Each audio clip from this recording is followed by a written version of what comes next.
Hello, this is going to be a long video, but I have a lot to say, so bear with me. And we are now many who are safe and released from imprisonment and absurd mistreatment, but many of our comrades from Global Summit Flotilla are not, and they need to be released now.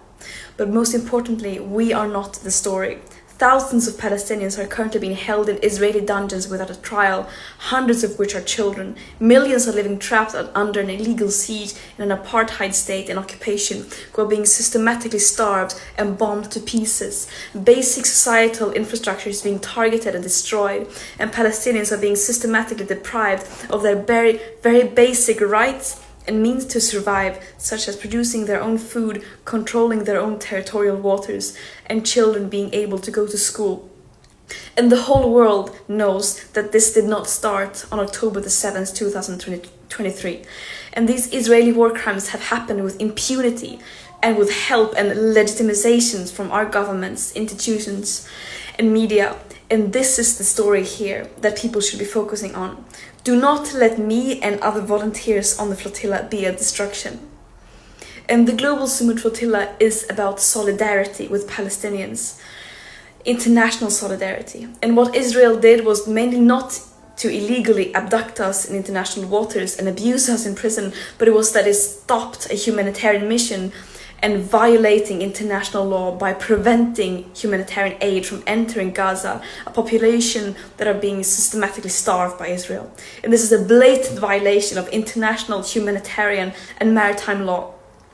And I also want to make it very clear that our imprisonment by Israel is a direct result of our governments.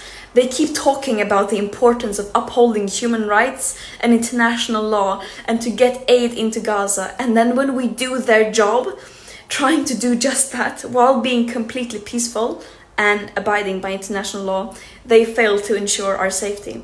And this mission should not have to exist. It is a last resort when all means fall short and when those in power fail to step up and do the bare minimum. States have a legal obligation to end their complicity in genocide, which the UN Commission now also has confirmed that it is. And this current lack of willingness to do so is a crime against humanity.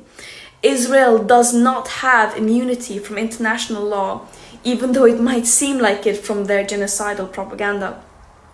No human being is worth more than any other, and that also applies to Israelis. It's absurd that this even has to be said. And just to have it said once again, of course we are not running errands for Hamas, nor are we terrorists. Israel think they can get away with only recycling their old arguments and smear campaigns to justify their atrocities without addressing the evidence of them committing a genocide. But the world sees through their desperate lies. Terrorism is defined as the calculated act of using violence to incite fear in a population for political control. Is that really what this peaceful humanitarian mission carrying food, medicine, baby formula in line with international law was doing? One can really ask who the real terrorist is here. And I stand by what I have said and stood for since I became an activist at the age of 13. I will continue to fight for a free world, a world free of all forms of oppression and racism, where we put human and planetary well-being over short-term economic profit and geopolitical control for a few. And that might sound naive, but I would any day choose being seen as naive over having double standards and not doing anything in the face of injustice.